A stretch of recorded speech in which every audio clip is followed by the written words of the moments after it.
Bonjour à tous, dans cette vidéo nous allons parler de l'individualisme dans la pensée de Tocqueville.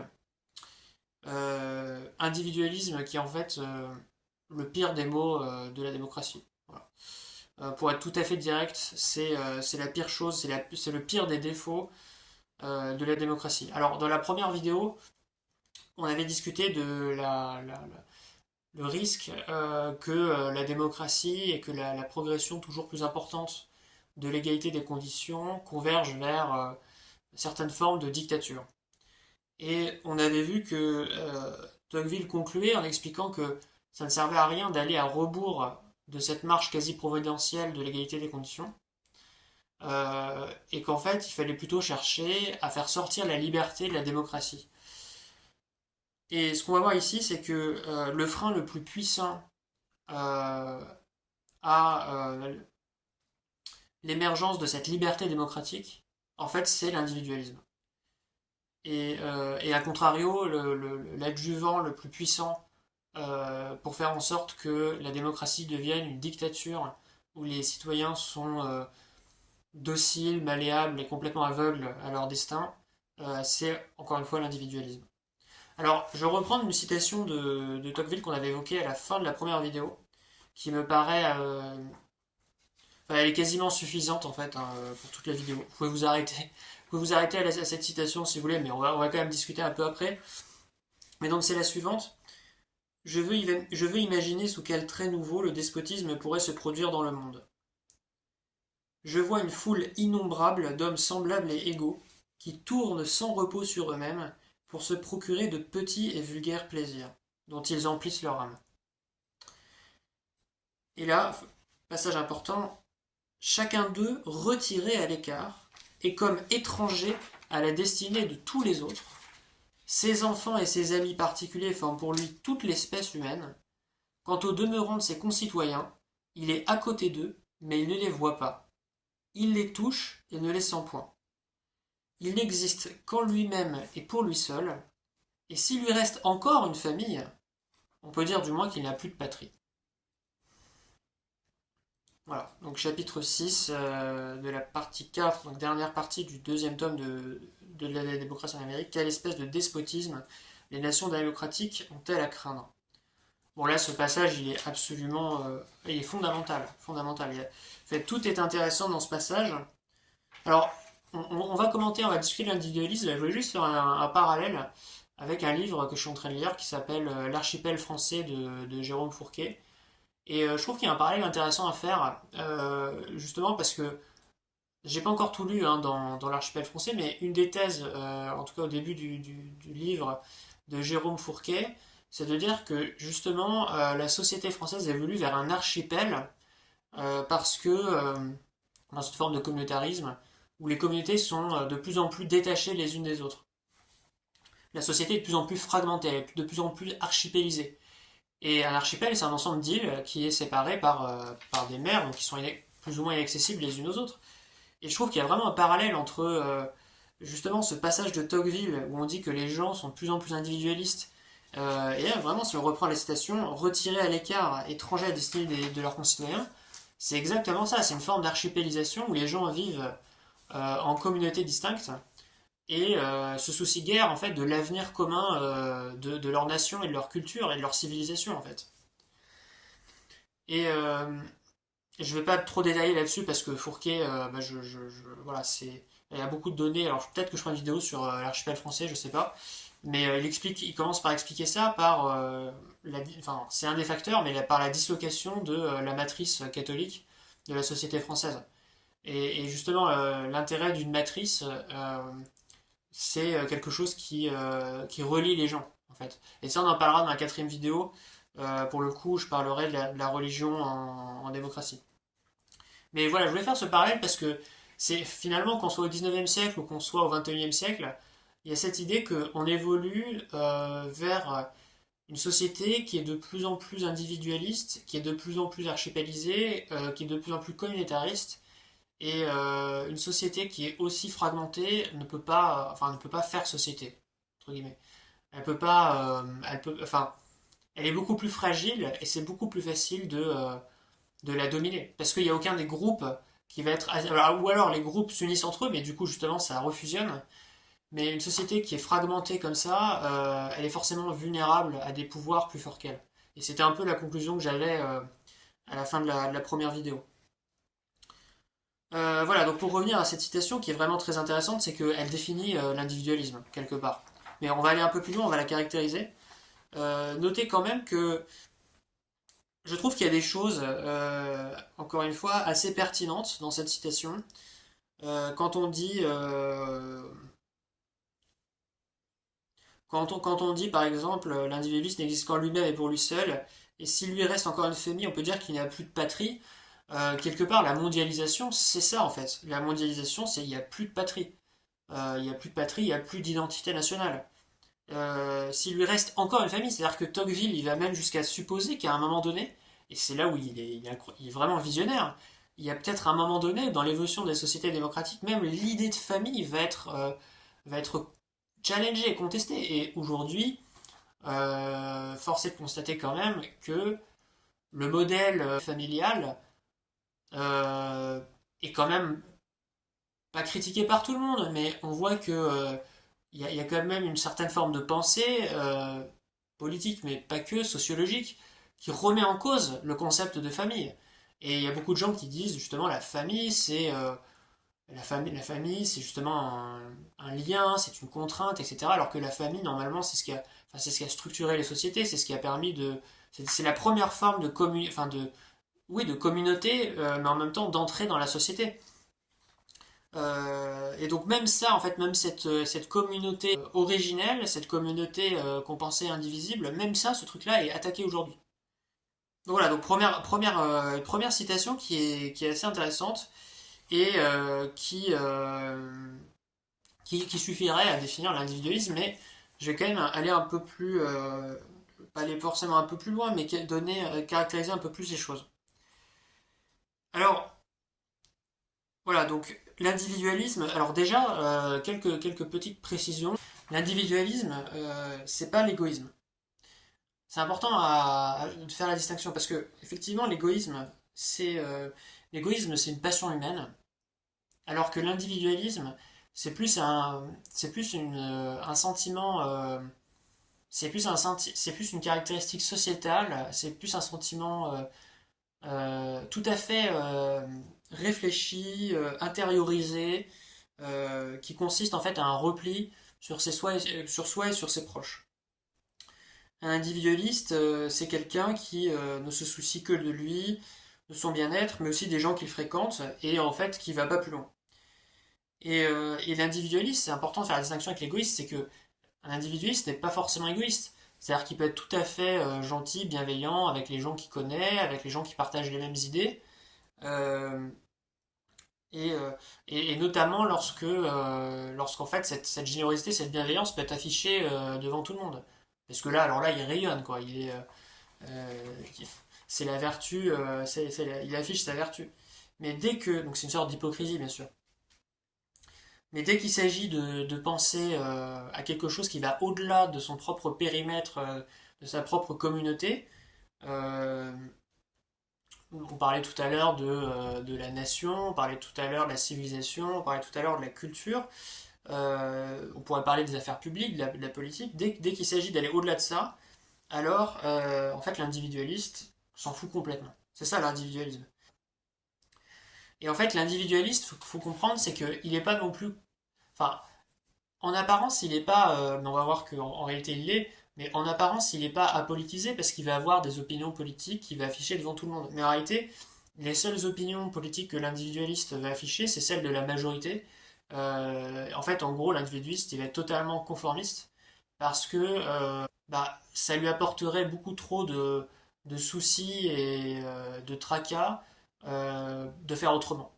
Donc en fait, même quand l'individualiste, il porte des messages globaux et politiques, c'est toujours par conformisme et pour son propre bien-être social.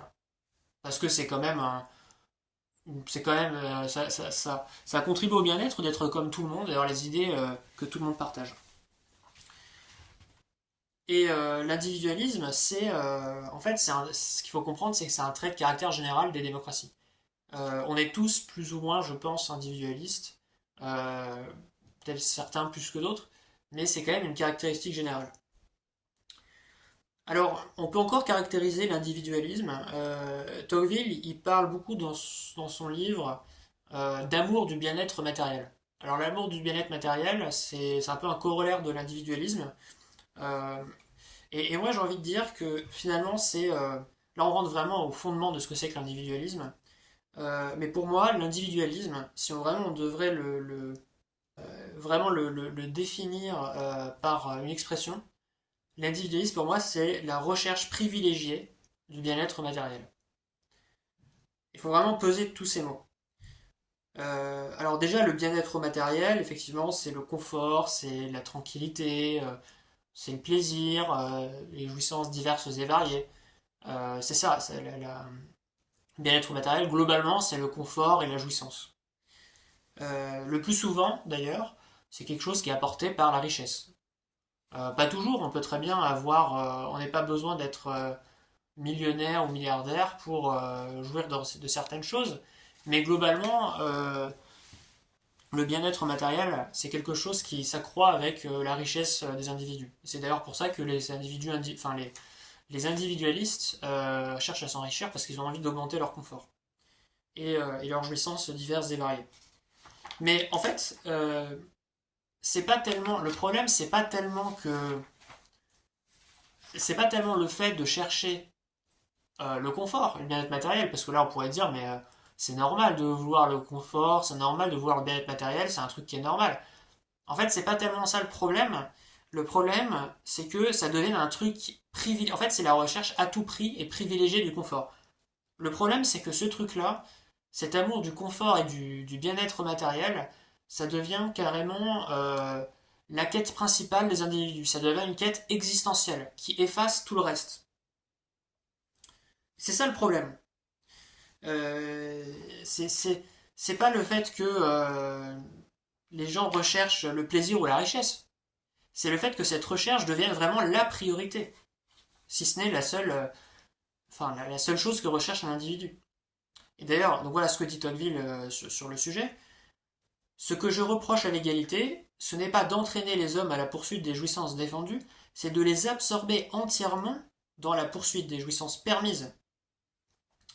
Ainsi, il pourrait bien s'établir dans le monde une sorte de matérialisme honnête qui ne corromprait pas les âmes, mais qui les amollirait et finirait par détendre sans bruit tout leur ressort. Alors, donc voilà, donc première phrase, c'est ce que je viens de dire. Le problème, c'est pas tellement qu'on cherche les jouissances défendues, c'est qu'en fait, on est complètement absorbé dans des choses assez banales et matérialistes. Et dans la deuxième phrase, on arrive au cœur du problème, en fait. C'est parce que là, on parle de l'individualisme, mais on n'a pas expliqué pourquoi c'était un problème. Et en fait, cette phrase révèle le cœur du problème. Pourquoi est-ce que c'est un problème l'individualisme? C'est justement parce que alors le matérialisme honnête qui s'établirait dans le monde, ça je vais en parler en particulier dans ma quatrième vidéo. Mais globalement, en gros, cette recherche privilégiée des jouissances, euh, en fait, c'est pas quelque chose qui va rendre les gens mauvais ou méchants, mais c'est juste que ça va les amollir silencieusement, en fait. C'est ça que j'aime beaucoup dans cette image, c'est très imagé, mais qui les amollirait et finirait par détendre sans bruit tout leur ressort. C'est tout à fait ça, en fait. C'est-à-dire qu'à force de chercher le confort, la facilité, que ce soit enfin, passer sa vie à regarder des séries, je sais pas, enfin, c'est vraiment le premier exemple qui me passe par la tête. Mais il y a plein d'autres exemples, on verra dans les prochaines vidéos. Mais à force de chercher la facilité, à force d'être dans le confort, en fait, on finit par s'amollir. Et comme je disais au début, dans la première vidéo, c'est très simple d'asservir un peuple qui est mou, en fait. Parce qu'il a plus d'idées. Il est incapable d'avoir un raisonnement critique. Il est complètement amolli et endormi par le divertissement et par cette recherche à tout prix du confort.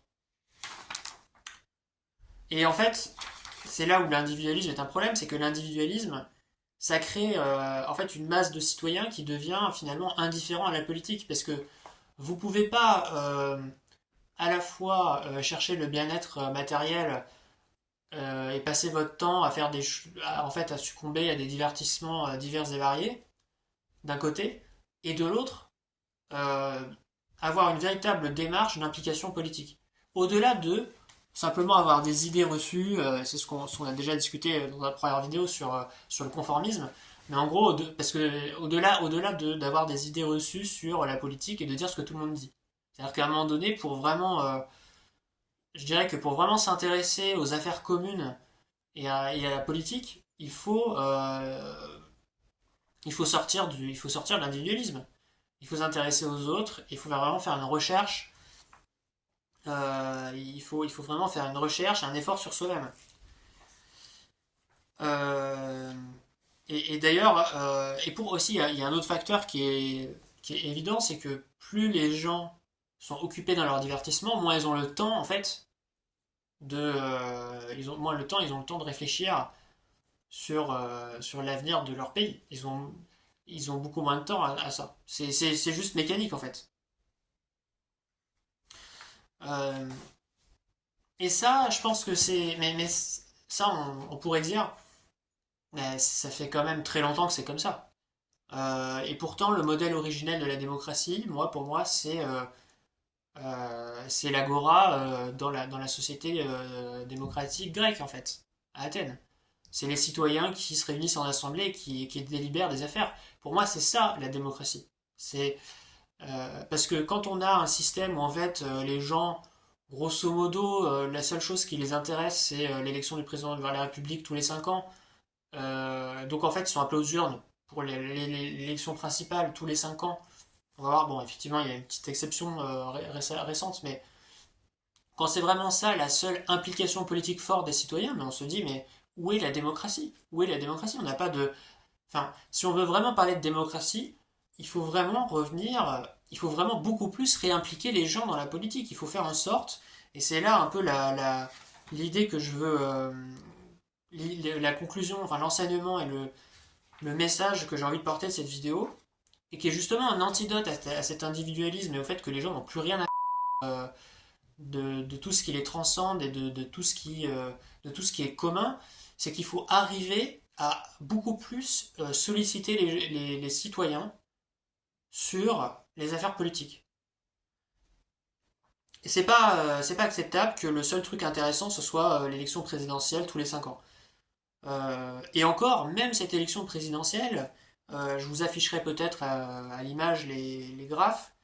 Grosso modo, même ça, l'abstention continue de progresser, hein. Quand on regarde en fait, les courbes de l'évolution de l'abstention à l'élection présidentielle française, en tendancielle, ça ne fait qu'augmenter.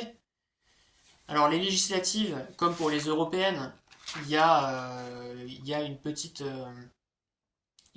exception récente. On va dire que c'est une exception parce que c'est pas du tout la tendance. Avec les européennes, avec la dissolution de l'Assemblée nationale. Alors peut-être que s'il y a un sursaut démocratique, mais moi je pense que c'est vraiment du bruit. Je pense que c'est vraiment lié à la théâtralisation de la vie politique. C'est-à-dire qu'à un moment donné, quand ça devient théâtral, alors là, les gens se motivent pour aller voter. Voilà, dissolution de l'Assemblée nationale, et là, les gens se sont motivés parce qu'il y a eu. Effectivement, c'était un peu exceptionnel. Mais je pense que dans le tendanciel, si on regarde les courbes, l'élection législative, ça n'a fait qu'augmenter.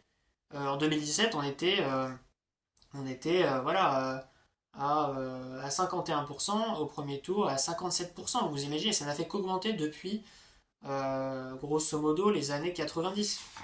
Les élections municipales, c'est pareil, ça n'a fait qu'augmenter en tendanciel. Les élections régionales, pareil, ça n'a fait qu'augmenter.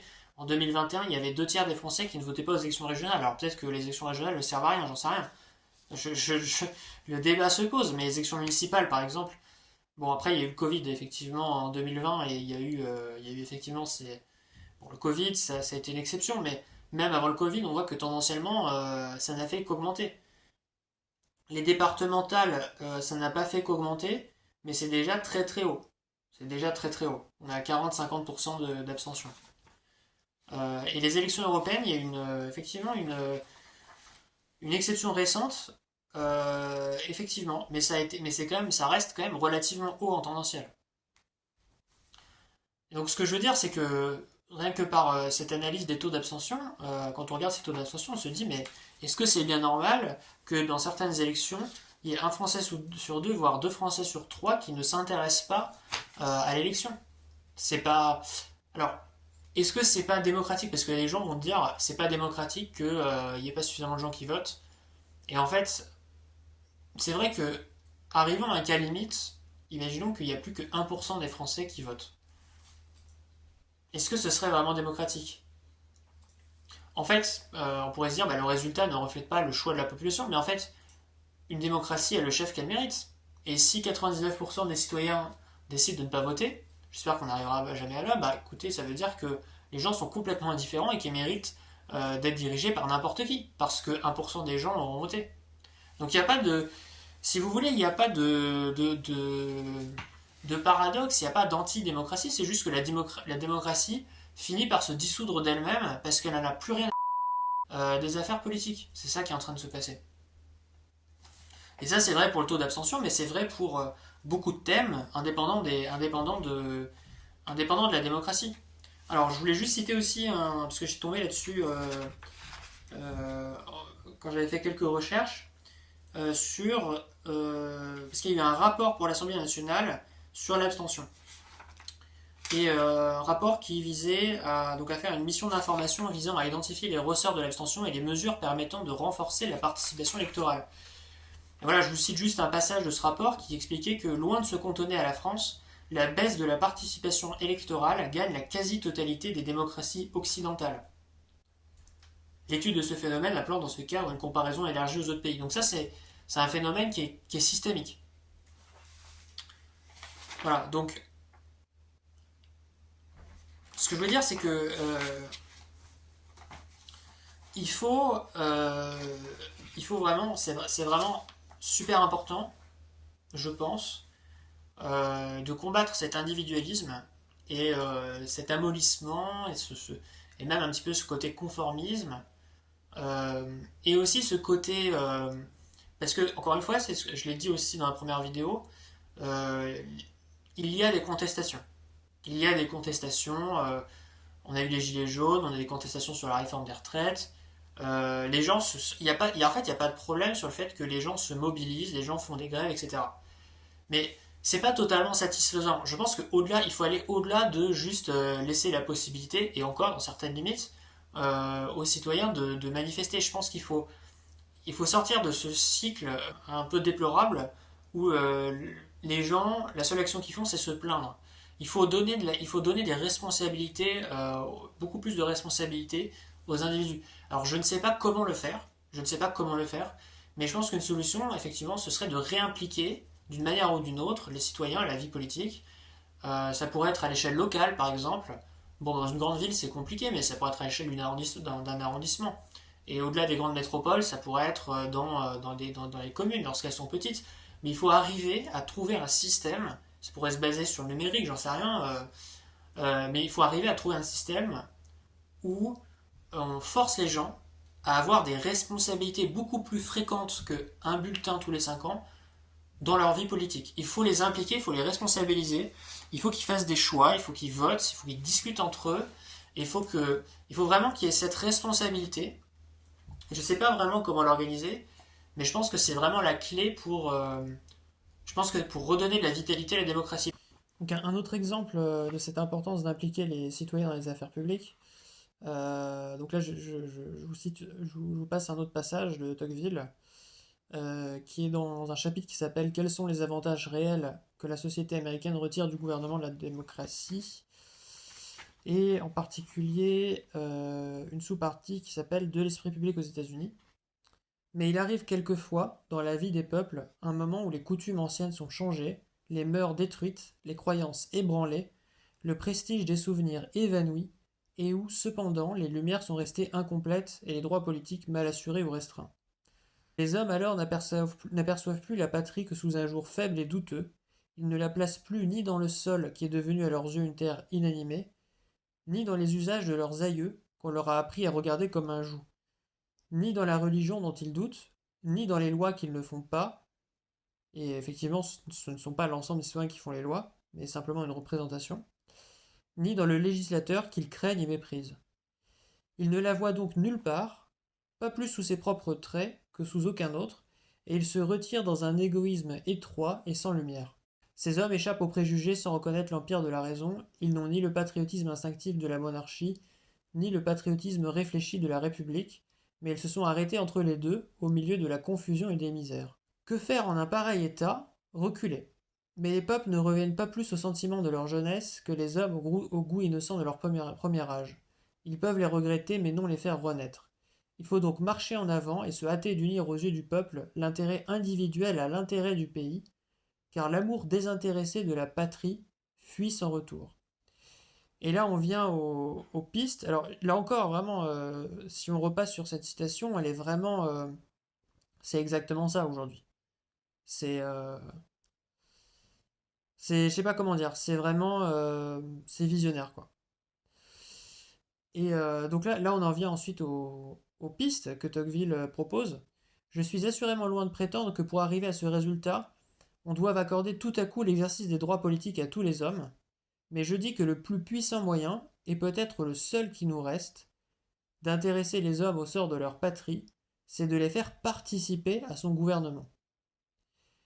De nos jours, l'esprit de cité me semble inséparable de l'exercice des droits politiques, et je pense que désormais on verra augmenter ou diminuer en Europe le nombre des citoyens en proportion de l'extension de ces droits.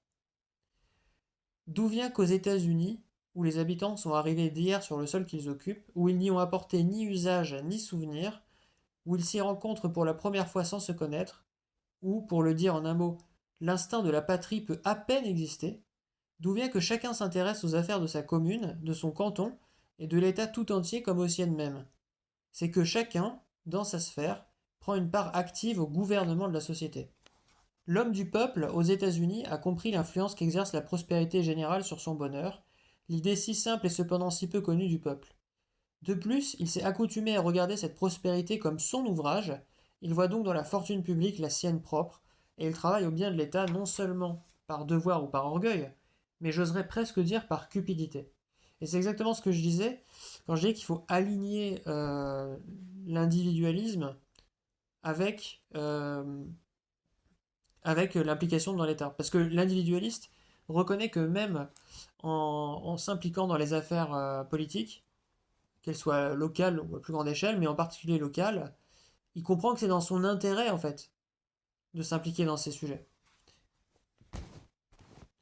Et je peux continuer par encore une autre citation sur l'individualisme. Donc là, c'est plutôt dans le deuxième tome, dans un chapitre qui s'appelle Comment les Américains combattent l'individualisme par des institutions libres, et sur lesquels je pense chapitre sur lequel on pourrait vraiment, on devrait s'inspirer. Les Américains ont combattu par la liberté l'individualisme que l'égalité faisait naître, et ils l'ont vaincu. Les législateurs de l'Amérique n'ont pas cru que pour guérir une maladie si naturelle au corps social dans les temps démocratiques et si funestes, il suffisait d'accorder à la nation tout entière une représentation d'elle-même. Ils ont pensé que, de plus, il convenait de donner une vie politique à chaque portion du territoire, afin de multiplier à l'infini, pour les citoyens, les occasions d'agir ensemble et de leur faire sentir tous les jours qu'ils dépendent les uns des autres. C'était se conduire avec sagesse. Les affaires générales d'un pays n'occupent que les principaux citoyens. Ceux-là ne se rassemblent que de loin en loin dans les mêmes lieux, et comme il arrive souvent qu'ensuite ils se perdent de vue, il ne s'établit pas entre eux de lien durable. Mais quand il s'agit de faire régler les affaires particulières d'un canton par les hommes qui l'habitent, les mêmes individus sont toujours en contact, et ils sont en quelque sorte forcés de se connaître et de se complaire. On tire difficilement un homme de lui-même pour l'intéresser à la destinée de tout l'État, parce qu'il comprend mal l'influence que la destinée de l'État peut exercer sur son sort. Mais faut-il faire passer un chemin au bout de son domaine? Il verra d'un premier coup d'œil qu'il se rencontre un rapport entre cette petite affaire publique et ses plus grandes affaires privées, et il découvrira, sans qu'on le lui montre, le lien étroit qui unit ici l'intérêt particulier à l'intérêt général. C'est donc en chargeant les citoyens de l'administration des petites affaires, bien plus qu'en leur livrant le gouvernement des grandes, qu'on les intéresse au bien public et qu'on leur fait voir le besoin qu'ils ont sans cesse les uns des autres pour le produire. Donc, encore une fois, voilà, ça va toujours dans le sens de ce que je disais, c'est que c'est très bénéfique de charger les citoyens d'affaires locales qui les concernent directement. Ça les refait entrer dans le champ politique et donc c'est bénéfique. Parce que sinon, on est encore une fois dans un système où les gens sont mous, se révoltent parce qu'ils sont pas contents, mais vous allez voir que si vous donnez de la responsabilité aux gens, si vous faites en sorte qu'ils se réimpliquent dans la vie politique, si vous leur donnez vraiment des responsabilités, les gens ils vont faire autre chose que se plaindre, ils vont agir via la responsabilité qu'on leur donne. Et je donnais la comparaison, je faisais la comparaison dans la première vidéo un peu avec la transition de l'enfance et de l'âge adulte, c'est-à-dire que ne faire que se plaindre et être mou, c'est un peu comme un enfant qui se plaint et qui pleure et qui crie et qui ne fait rien. Et en fait, le passage à l'âge adulte, c'est justement gagner en responsabilité et agir pour résoudre les problèmes.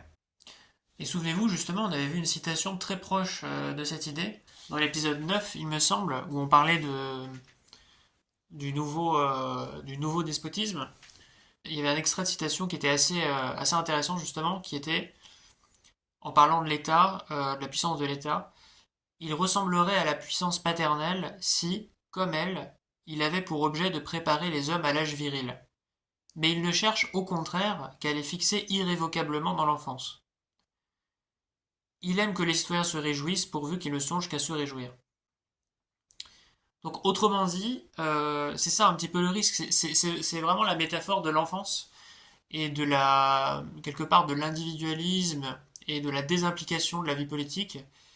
Elle est justement là en fait dans cette citation de Tocqueville, c'est-à-dire que au fond, euh, à force de déresponsabiliser les citoyens en leur laissant qu'une influence limitée sur la vie politique et sur leur vie politique en réalité, puisque ce sont leurs voilà, on est en démocratie, eh bien les individus sont un peu comme des enfants qui se réjouissent sans arrêt, sans cesse, et quand ils sont pas contents, bah, ils se plaignent, voilà, ils se plaignent.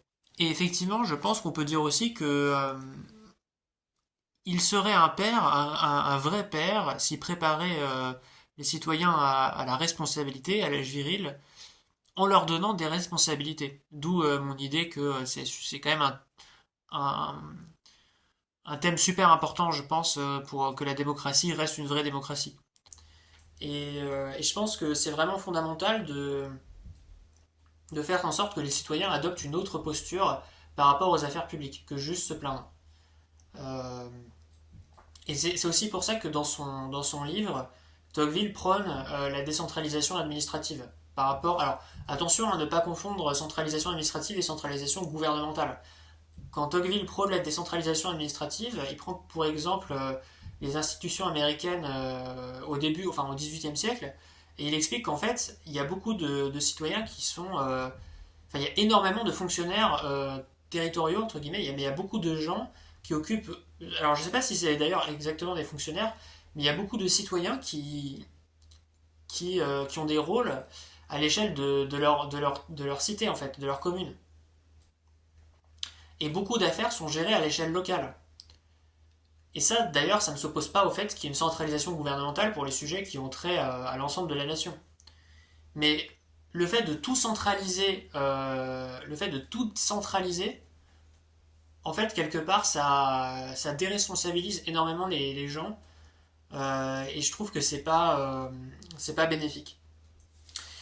Donc voilà, donc je pense que c'est vraiment une clé, je pense une des trois clés que j'identifie, c'est vraiment pour combattre cet individualisme qui est vraiment un danger parce que ça endort les gens et ça les détourne de la politique et des affaires publiques, qui dans une démocratie doit appartenir au peuple.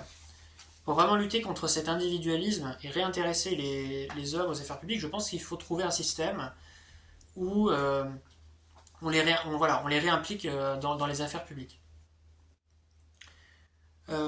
Et d'ailleurs, c'est pas complètement en opposition avec l'individualisme même. C'est-à-dire qu'en réalité, l'individualiste, il pense à son bien-être, il pense à son confort, mais il faut arriver à le convaincre que il a tout intérêt en réalité à ce que la sphère publique fonctionne pour que la sphère publique fonctionne également. Donc en fait, si on arrive à prouver, à démontrer aux gens en démocratie euh, qu'ils ont intérêt à s'intéresser aux affaires politiques, alors en fait l'individualiste il va être convaincu, ça va s'aligner avec ses intérêts privés. Et donc il faut vraiment, et c'est ça la difficulté, je pense qu'il faut faire prendre conscience aux gens qu'ils ont profondément intérêt à ce que les biens communs, que ce soit l'éducation, la santé, l'ordre, l'environnement, soient respectés. Parce que ça va être bénéfique pour eux sur le long terme. Et voilà comment je voulais terminer cette vidéo. Merci à tous.